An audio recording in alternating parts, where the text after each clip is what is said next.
Hi friends, आज कन्नड मराठी चॅनलमध्ये तुम्ही सगळ्यांचे स्वागत करते।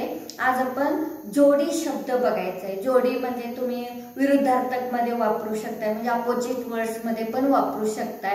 त्याच पद्धतीने मराठीमध्ये बघायचं आहे, मराठी आणि कन्नड मध्ये बघायचं आहे। आत बाहेर म्हणजे वळगे वरगे ह्या पद्धतीने म्हणू शकतो। उजवा डावा म्हणजे उजवा म्हणजे एडक्के, डावा म्हणजे बलक्के।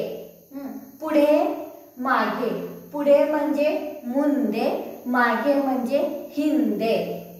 वर खाली, वर म्हणजे मेले, खाली म्हणजे केळगे।